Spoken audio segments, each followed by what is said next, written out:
My friend, welcome to the world's best kept secret podcast, a podcast that brings you exclusive interviews from experts all over the world with life-changing work that you didn't even know existed.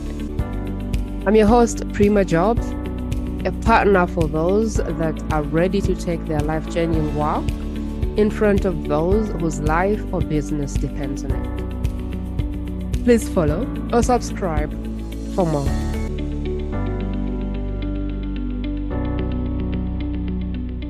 Welcome back. Welcome back to this one. Today I am excited because of a guest that I have that I'm yet to bring up. When I met this guest, I remember one thing that was about her that I found very empowering. She's someone who's been in church most of her life, and she's served. And she's been this woman in church who had it all figured out, at least according to everybody else. She had it all figured out. But then on the inside, she had like silent tears. She knew she didn't have it all together. But on the outside, everyone was reaching out to her for answers.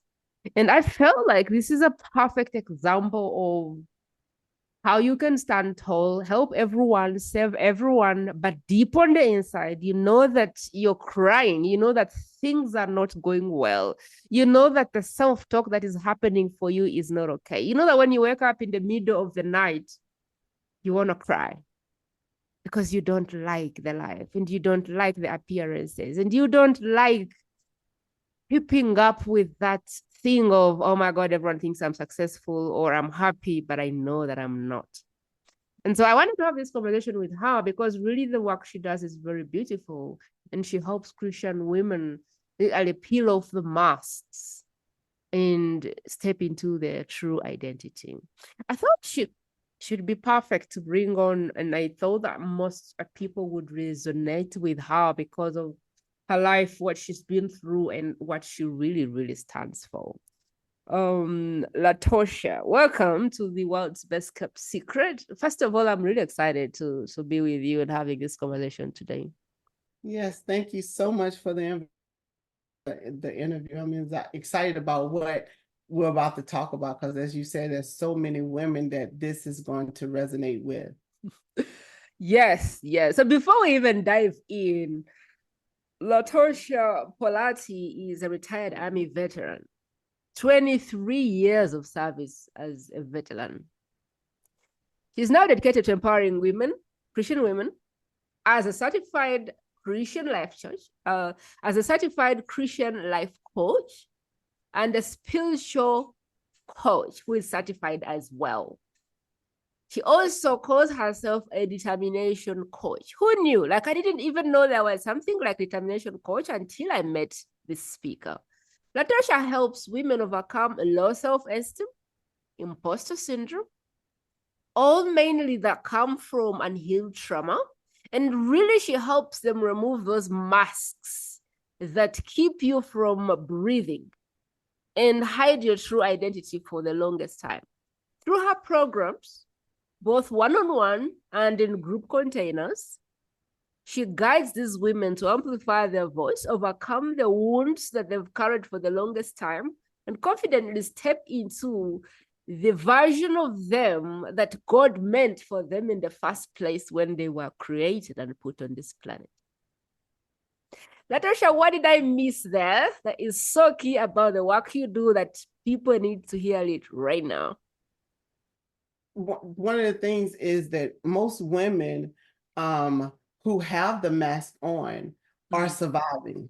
They and the remover of the mask allows them to thrive, because if you take time and look at the mask, one thing about the mask is you will always have eyes cut in the mask so that you can see. So you are all able to see everything that's around you. And the masks always have the holes in the nose, just enough for you to breathe so you can survive, but not thrive. But one of the things that a mask never has is an opening in the mouth part. And so many women who have the mask have a silent cry. They don't have a way to amplify their voice. They don't have a way to speak out and say the things that are hurting them because they've been told so many years that, be seen and not heard. Mm. Mm. I like that mask syndrome. You have enough holes to just breathe and stay alive, but Mhm. don't not enough to be hard, to speak up and to thrive. I Right. love that analogy. I love that analogy. I also would love to dive into your story. How did we get here, LaTorcha? Walk us through that Because journey. for so many years, I had the mask. Mm, So I was a Christian woman, loving God, sold out to God, but I was suicidal. And mm, so I had the mask on, and everyone who saw me as this powerful woman. I could walk into any room and command respect. I could walk into any room, and in the military, I was also doing speaking and talking to the people, giving instructions. I was a leader in the military, but behind the mask, I was dying. And mm, it was so hard to carry the mask. And so I understand the women who have the mask on because for so many years I wore it. For so many years I survived looking out at the life that I see everybody else that I wanted but afraid. And one of the biggest things for me is when the mask started slipping. mm, Would see me for being a fraud because everyone saw me as this powerful woman when behind the mask I was so broken, so hurt, so lost, so confused. I didn't even know who I was. I knew who everybody wanted me to be. So I could mm, show up as my daughter's mom. I could show up as my soldier's leader. I can show up as NCO in the military, but I didn't know how to be LaTorcha. mm, mm, mm. How did that then change? Like, how did what happened? The time when you said enough is enough? The mask has to go. Starting to ricochet within myself, Mm. causing internal damage to me. The internet Myself. seems to be in and out, so I will try. But the internet seems to be in and out, so I don't know. We'll try and see what we can capture. Carry on. And so my silent cries ricocheted on the inside of me, causing me to become shattered on the inside. The brokenness, the weight, and then because of that, the weight of the mask became too heavy. Mm, That I could no longer carry it. I could no longer walk around. And it wasn't until I realized that something had to change. It was do or die. mm. What had happened though? What was the do or die moment? I'm just curious. What was the do or die moment when you were like, no, LaTorcha, it's Summary. time? So I ended up losing my job. Mhm. I ended up getting to a place where I was living in Italy at the time. And so I had the mask on and I was being everything for everybody. And they called me in one day and fired me on the spot. Wow. And in Italy, it was not something that um that I could just go to another job. That means I lost my ability to be there with my husband. I lost my ability to be able to have a car, a vehicle to get around. I lost a house that the government was paying for. And I got down to ground zero. Wow. And that's when I realized that I didn't even know who I was to even present myself to come forth and get any help or um, reposition myself because I did not have an idea of who I was. Hmm. That's a good one. I'm just wondering though, all those years when you had the house, the money, the car, everything, did you see it? Did you see the mask? Do you know that you were living a life that wasn't true? Or you just didn't know what you didn't know? No, I knew that I was carrying the Mm, mask because every day I felt I was afraid that the mask would fall off. mm, So but for the whole time, I knew that I was living so-called lie because I didn't have a voice. Growing up as a child, my mom always said, be seen and not heard. And then when I started, and it seemed like every time that I would get the courage to speak up, there was such a backlash that caused me to shut down again. And so I became what everybody wanted me to become because I didn't want to continue to have the backlash. I didn't want to have the looks, the stares. And so I became what everybody wanted me to be, but I never became the person God intended me to be. Wow. Wow. So now you're at rock bottom and you decide, you know what? It's a do or die. I gotta get up from there. Take us from there. Then what happened? How did you get out of that? It's lost, trying to grab hold of anything that would give me some type of control. And in that search, I ran Is upon there like another place in the house where we can sit? I feel like I don't know if they'll be able to capture this. It's like in, out, and your image is totally like, I don't know. Is there another part of the house that you normally walk? this is actually the best part. I could try to reposition, but I don't. Okay, it'll be a challenge. They'll probably try and cut it and bring it together, but we seem to be losing parts and bits, which can be a challenge because we need the message. Let's continue. We'll see. If it doesn't come out well, What I can do is I will probably have to go get like an amplifier, but it won't be today to be able to push my image because my house is older. Okay, let's try and go through and then we'll see. If it works, it works. If it doesn't work, then we'll plan for another one. Yeah, I was asking about your process of moving from rock bottom to, getting yourself back up, releasing the masks and all of those things. Take us on that journey. Well, my journey had to be, I had to acknowledge it. Mm. Like I never acknowledged it. I never said it out loud. I never allowed myself to say, I'm broken. I need help. I need assistance. Like I said, of course, as an African American woman, we've always, well, for my family, there was no such thing as therapy. There was no such thing as getting help or a life coach. It was, listen, you just keep going until you just keep moving no matter what. And so I realized that I had to acknowledge that I was in the place that I was in, a place of brokenness, a place of sadness, a place of being suicidal. And like I said, I was a woman that could pray for people and things would happen. I was a woman that would walk in and could be able to talk to people, but yet I was suicidal in church. And my silent cries that I sent out never was picked up in church. For me, it was as if many people saw that I had the outward together. And so they shunned me. They treated me bad because I never fit in a clique. And it's sad to say for a church, but no one came alongside of me to help me with my silent cry. They probably thought you were doing really well. Yeah, because I had it together. I had the mask. Now I had the mask together. I had it so well fitted, but when it started slipping, I did not know what to do.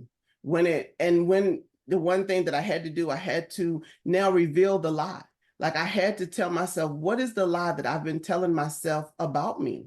What is the lie that I have been believing that other people have even put in my story? Because when I started rewriting my story, I realized that it was so many lies that had been put in from other people and myself. And so I was living a lie that I had wrote daily for myself. So I had to learn how to rewrite my story. And that's how my process started. I acknowledged that I was broken. I wrote the story the way it was at that moment. And then I stepped back and I looked at my story and I was able to now rewrite it the way that God says that I'm supposed to be, the way God is saying that I'm supposed to live and what I'm supposed to have and the freedom that I'm supposed to move in.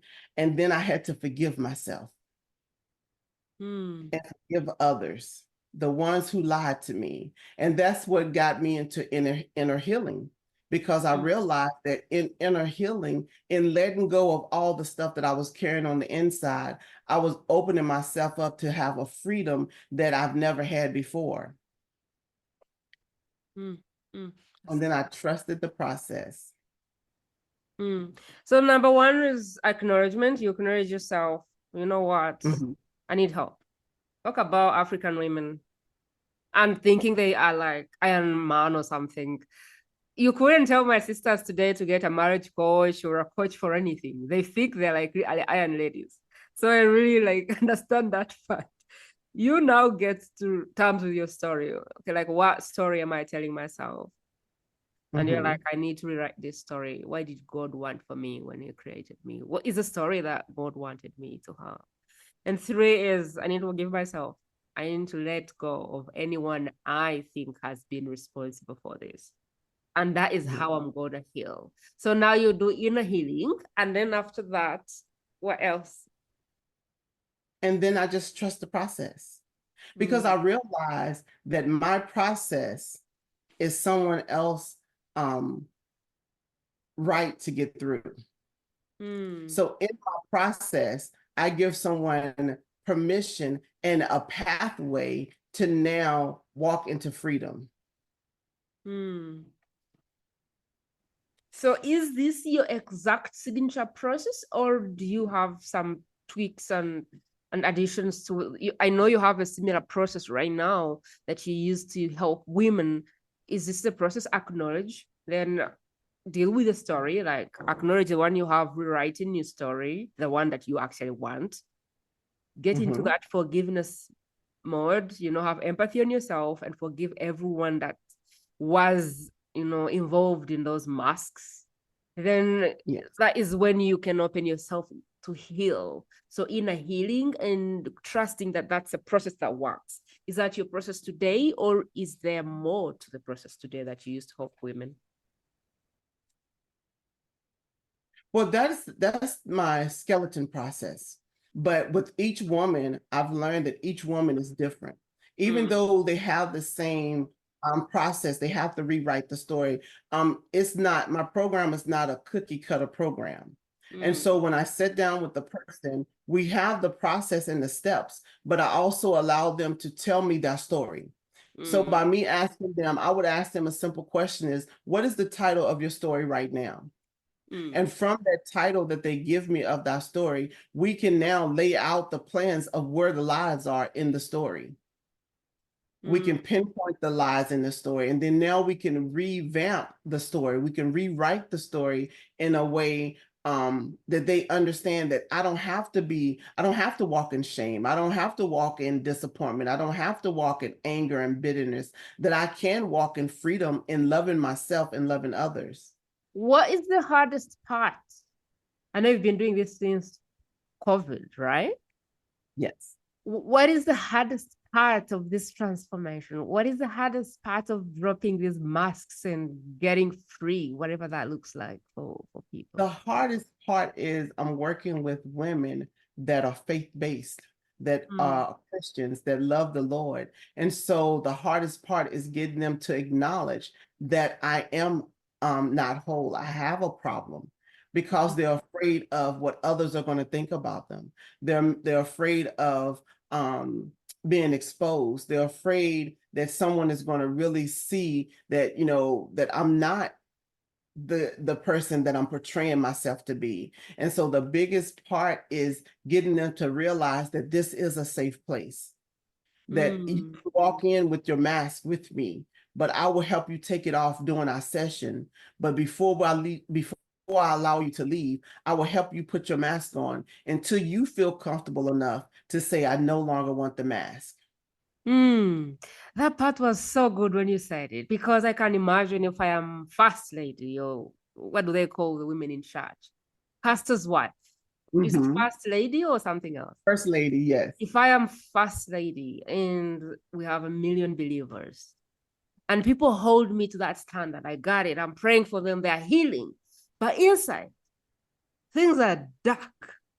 Right. I had this realization as you were talking, and when we previously met, that man, it can be so hard to not be first lady who has it all together. And I was just wondering how they come to you, take off every mask, and then tomorrow go to church.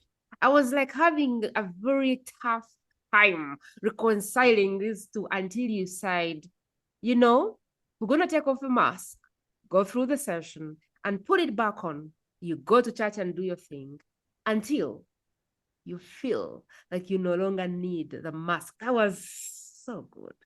How do I do it though I not feel like I am living a double life? Because you have to realize that we all had a period of time where the mask became real. We had a period of time where either we was neglected or overlooked or rejected. And so we had to put the smile on because, you know, you've always told, never let them see you sweat.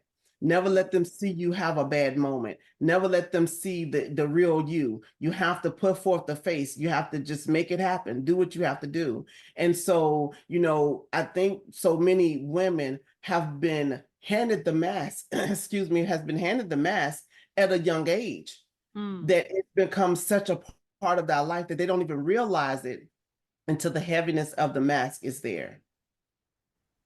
I like this. I like this. I like this. Tell us a little bit of your personal experience in church, because I know out there can be easier than if you're in church. And the believers have their own rules of how you should show up, and the church has its rules. And I feel like there's a heavier expectation in church than there is outside of church. I wanted you to share that because I know that the women in church who are probably having these leadership roles feel like they have that obligation to hold on to whatever identity they have. Give us a little bit of your experience in church and take us there, because I want that woman to go, it's okay not to be this person. So many women in the church are, like you said, on leadership roles. Mm. And so they have wrapped our life around that role. You know, that's one more thing, that's one more title that I've taken on. You know, I'm either the first lady, or I'm the minister, or I'm the usher leader, or I'm the praise and worship leader. So now I have that role, and I have to now, because church doesn't give you a place, even though it's a place of healing, even though we know that people that's in church are, you know, need healing, need help, need to be delivered, that we're not perfect. We know that we have our issues, we have our things, but unfortunately in church, they don't see that. What they see is if you are on the pulpit, or if you are sitting on the first row, or if you are doing praise and worship, then your life has to be perfect. So now we have to portray that this is how it is. So I have to walk with my head up. I have to smile all the time. I have to say that I'm blessed and highly favored, when really I'm suicidal and I want to kill myself. See, there was times where so I'm going to talk about me in church. I knew the perfect moment to stand up and say hallelujah. I knew how to clap my hands. I knew when the right time to stand up and point at the preacher. But yet the whole time that I'm doing all of that, when I sat back down in my seat after the hallelujahs, after the amen, when I now drifted away from what the preacher was talking about, I'm sitting there contemplating how to commit suicide. How do I do it in such a way that my daughter will be taken care of? How do I do it in such a way that my family will be able to overcome? And you know, I had all the stories that, okay, well, I have this money set aside, and my daughter, and I'm afraid to tell anyone. And so I went outside of church. So let me tell you this story. I went outside of church and I went to a chaplain. And see, as a child, I was molested as a child. And so when I had my daughter, who is a splitting image of me, she looked like she's just me. I call her my mini me. So growing up, as she was growing up, I could see the little girl that never healed in me. And I could not embrace my own child because she reminded me so much of the trauma that I had as a young child. And I went to a chaplain because I wanted to be able to be the mother for my daughter. So I didn't go to the pastor of the church because I was afraid of what they would say. So I went to a chaplain in the military behind closed doors, and I poured my heart out to him. And I told him I love my daughter, but I see her as the version of me that was molested. So I don't know how to embrace her because I didn't know how to embrace the broken part of me. And I just wanted help because I wanted to be the perfect mom. And this man looked at me and said, how dare you? You are supposed to be a mother. So he chastised me so bad that I felt so belittled. I felt like I felt worthless as a mother. I felt broken as a Christian. Like that conversation, which he should have picked out: molestation, brokenness, hurting, need help. But instead, he looked at lack of passion, lack of doing these things. And so I made a vow that day that if anybody come to me with the same issues that I had, I would be able to say, it's okay. I will be able to say, let's walk together down this process. And so that was also a point that said, Lord, I can no longer walk in this broken state, because how many women is feeling the same way that I'm feeling? That's really good. That's really good. I am wondering, when women come to you today, what do they externally know is the problem?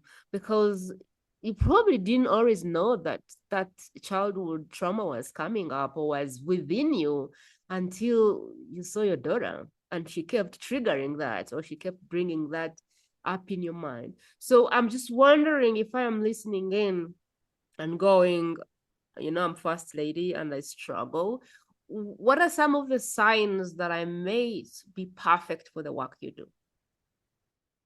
Well, for me, what I've learned is I've learned to hear the silent cries of the women. And so they don't have to tell me. So I can walk into a church, I can walk into the grocery store, I can walk and I can hear the silent cries of the women. And so many of them don't even realize that they have sent out a beacon that says, I need help. Like a beacon saying, please, somebody just come help me. And so what I've learned, that even the first ladies, there's a way that they carry themselves. So for instance, the cry may be, I will hug you a little longer than I would normally hug anyone else. But if you don't realize that when you hug someone and they don't want to let go of you, it's because they have that silent cry. They're crying out for help. So it's not that they just want to embrace you longer. They just want the strength to be able to move forward. It may be in they would reach out and grab your hand, not because you're about to pray, just to squeeze your hand and let you know, I need some help. So it's the nonverbal that I pick up on more so than the verbal.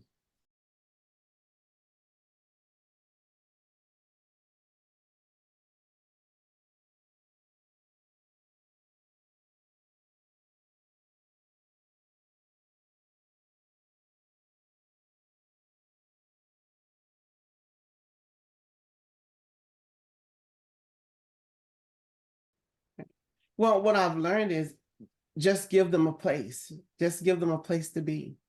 Like there's been times that I've walked up to someone at the grocery store, not that I was giving them my business card, not that I was saying, here, let me help you, but I would just walk up and say, can I give you a hug?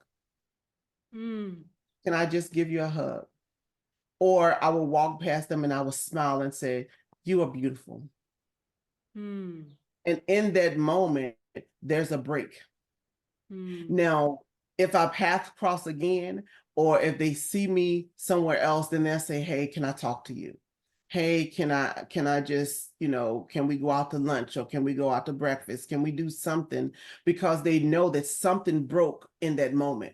They were seen for the first time. They was heard for the first time. And so, and in church, normally within church, most people, especially here in Danville where I am, everyone knows everybody.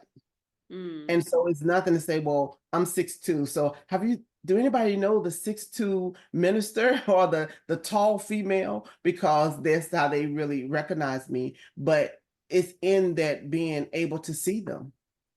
And so even with the first ladies, when you allow them to be seen, that they will come and to you for help. They will come to you maybe just to spend time with you, or maybe just, and that's when I can let them know, listen, we can go deeper. Now I can be the minister, but for me to walk you through the inner healing, for me to walk you through it, and don't get me wrong, I will sit there and I will pray and I will intercede and I will do all the things that I do as a minister. But when it comes to the life coach part of it, there has to be that one-on-one time that we can sit down and walk through the inner healing, walk through just the talking, the questions, the answers, to be able to see the bigger picture. Are you actively doing church work right now? Yes. What do you do in church? That would be very helpful for a Christian woman who is saying, but yeah, like, what do you do in Well, church? right now I minister in church. I am part of a ministry team. I'm the lead on the team. Um, I assist pastors, and it's so funny because I find myself assisting pastors that and so in ministry, I work in helps. So I'm there to help. What do you need me to do? How can I assist you? And I'm not one that's, oh, I just have to be at my church. If there's any church that said, I need some help, can you help me with this? Do you know about this? You know, I don't see myself as just in the four walls. I go out to the ministers. And so, yes, I preach, I teach, I do Bible study, I do a weekly live where I sit down and bridge the gap between life and church. I like this because God is there. I believe in God, but also there's a place for real life. And we Right. need to be able to bring God in real life and say, God, so practically, how do we move through this? Practically, how do I stop committing suicide? You know, I love this. I'm just wondering, because at the end of this, I want to ask the woman listening in to share this with a beautiful woman who may find it helpful. But I don't know, because most of them look really good on the outside. We don't see the inside. Like if I look around my life, I see all the women standing tall, you know. My sisters, they stand tall and they do things, but I know that maybe inside there is some things that may be going, but I don't know because they really show up at their best. So how do we pick the clues or the clues or how do you pick a hint that this person could use this message, you know, could find peace and could find a safe place in LaTorcha, as she does it online as well? How do we pick up on, my friend could probably need somehow? Because we don't know. They try their best not to let us in. Right. And most of the time it's just being observant. They will keep the smile up until they think no one's looking. So it may be a split second. It may be just for a moment, but the smile will drop long enough for them to recompose themselves. And so no matter how strong a woman they are, there's going to be periods in the strength that they're going to find a moment of sadness, or they take a deep breath when nothing is going on, or you find them walking and they shake their head but they're not talking or they're not doing anything because they're now trying to reposition their mind from what they're thinking about. And so it's the nonverbal thing. So when they're walking in and you would see them drop their head and then they realize it and then they'll lift it back up. Or they would stop and they would put their hands on the side of their face and as if they're telling themselves it's okay. So those are some. Now I see. I've interacted with people who did that, or from out of nowhere they were like, they breathed in and I'm like, everything okay? And they're like, yeah. And I'm like, okay. Like I was like, they'll do something and you'll be like, okay, what was that about? Wow. Tell us more about the abilities, capacities, how you support people at the moment. So the way that I support the women, I walk alongside of them because I know my process that I had to go through. Because I went through my process, now I can give them a plan of escape.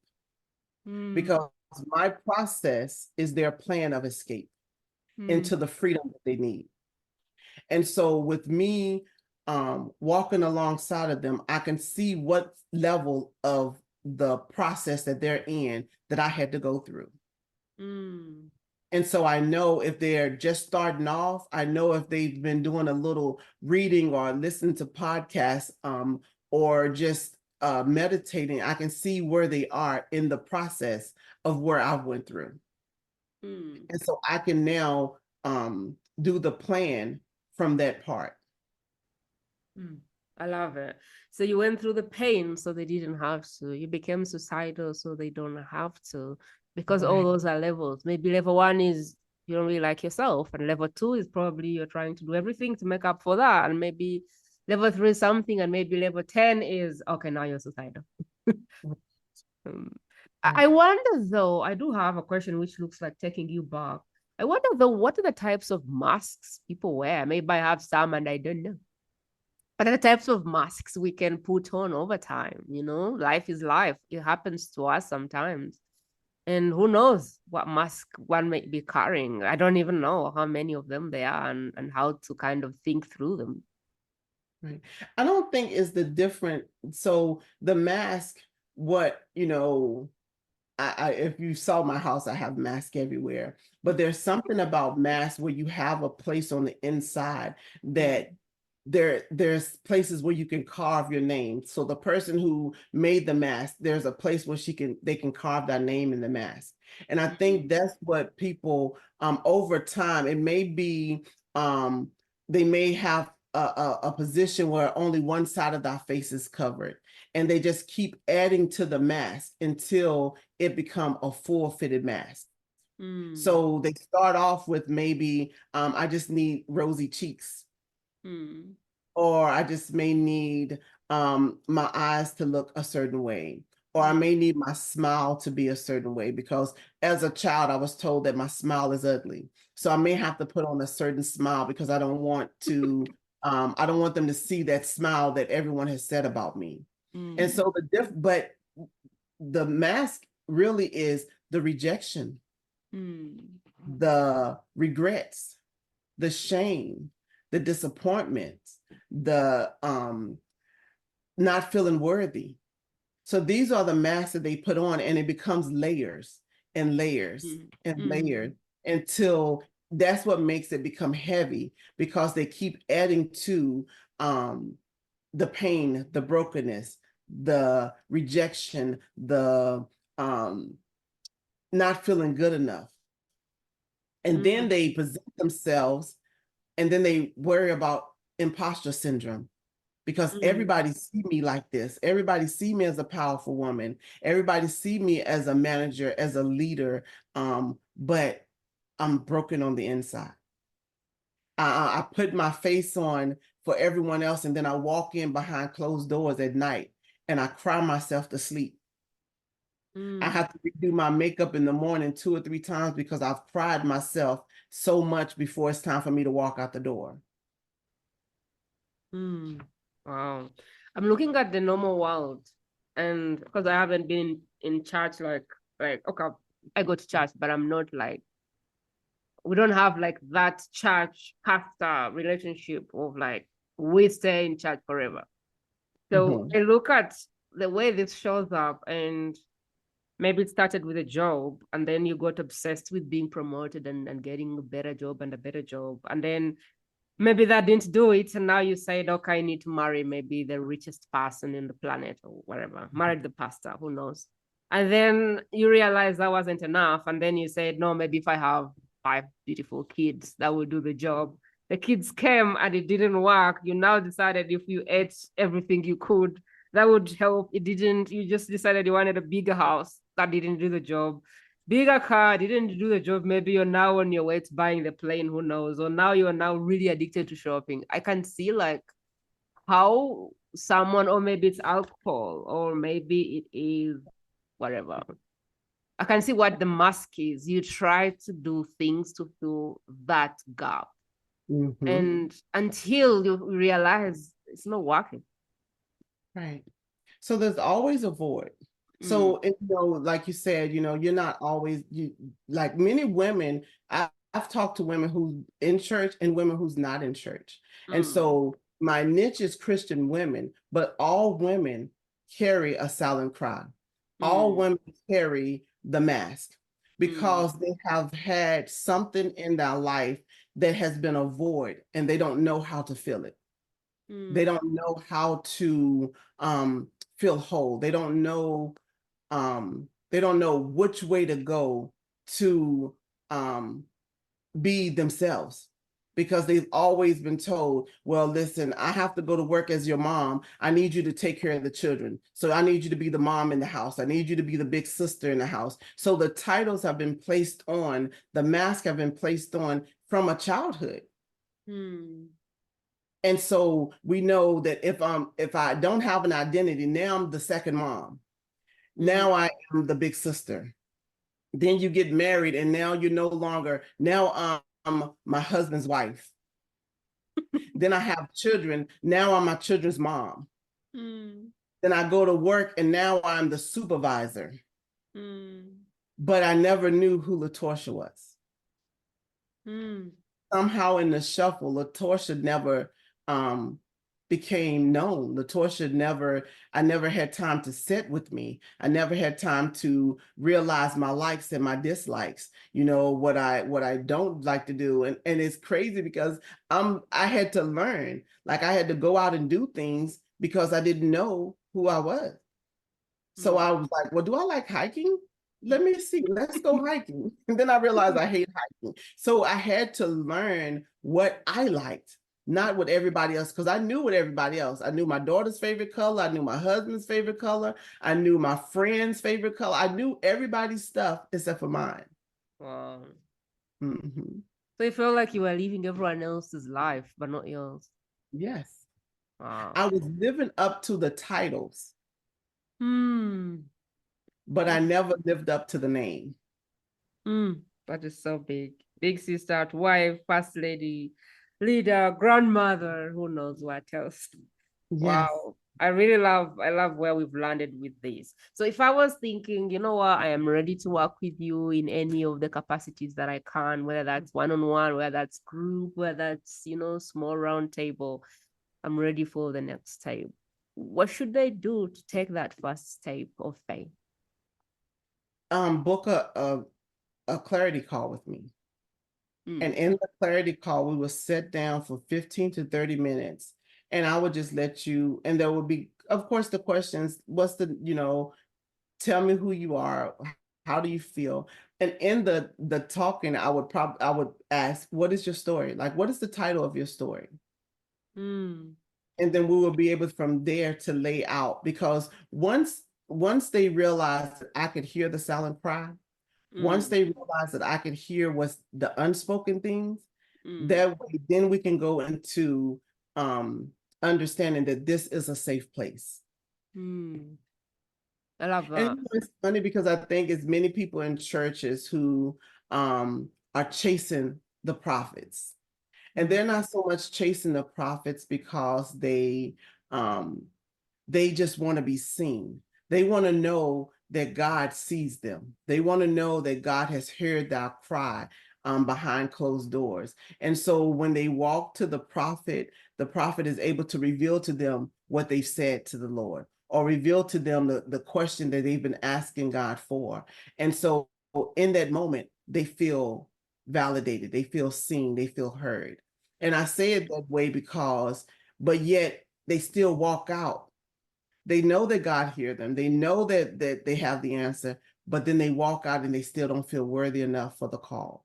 They don't feel worthy enough to be embraced. Because they are still dealing with the brokenness. And church have a way of telling you, run to the altar, cry out to the Lord, spin around and there's going to be a change. But yet after all that crying and hollering and praying, I walk out the door and I'm still broken.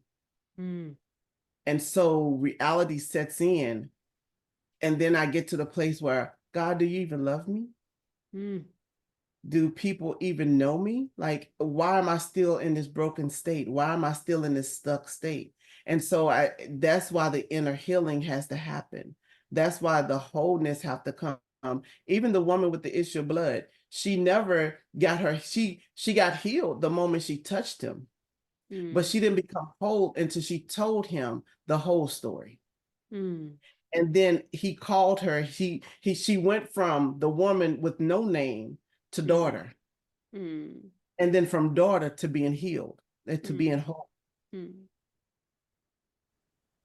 I love this one. You know, I love the beauty of the virtual space and what it can do for people, because you can have your silent private lessons and you can go to church and just be the person that you are. Nobody ever has to know that you're LaTorcha's glove. I love the simplicity and the privacy that really the virtual coaching mentorship space brings to us. I personally love it. Like, I would never have met you if it wasn't for that. So it's really a beautiful place that I love. I love. I love. Oh, as we're closing down, everything that Atasha has talked about will be rightfully in the comment section. So if you're watching on a podcast platform or video format, simply check the notes. There will be everything: how to book a call, how to follow her on social media, how to access anything and everything that we think you might want to start from. It is totally fine to start from wherever, maybe you feel like your next best step is to follow her on social media, and that's fine. Maybe you feel like it's time to book that call. That's fine. Maybe you feel like your best next step is to get on her newsletter, and that's totally fine. Start wherever you're at, and slowly move your way up. And if you are thinking, oh, I like the subject, and I don't know if she's my coach or not, keep coming back. There will be more experts and more experts and more experts, and maybe one person will speak to you. But I sincerely want to appreciate you and celebrate you for spending the time with us when you could have been doing 100 other things, including leading and showing up and supporting everyone that you support. So I really appreciate you for being on the channel. LaTorcha, what would be your final words of wisdom for the beautiful women that are listening in? My final words would be, it's okay not to be okay. But it's not okay to stay in that place of not being okay. In other words, yes, you may be feeling or going through something right now that you just don't understand. And it's okay for you to have that feeling. But it's okay for you to now step into the wholeness, the fullness, the place of thriving and not just surviving in your life. I don't know if I have anything to add to that, but I sincerely believe that everyone was created in God's image, and God created you to thrive. And it might have been a rough path. It might have been ups and downs. It might have been beyond what we all imagined, but there are answers. The same God who put you through that puts you through people like LaTorcha who now have the answers, and they're saying, I'm here to hold your hand. I think being in a bad place is one thing, but choosing to stay there is a different choice. Ultimately, I really think that it's your choice. Either get up or not. But whenever you are ready, there's people that have been there, so you didn't have to stay there. And LaTorcha is one of them. Thank you for today. Thank you for being a part of the world's best kept secret community. Please get involved. Please review, rate, follow, subscribe, all the amazing things. And if there's one beautiful woman that you know needs help, one beautiful woman that you know could use some sort of support, if there's one beautiful woman that you believe has gone through a lot, but they still want to be strong on the outside, but a part of you feels, could she be the person that you were talking about? All you have to do is share this episode with them and say, I thought that was amazing. Maybe you should watch it. And just like that, you can give another woman a chance to change their life.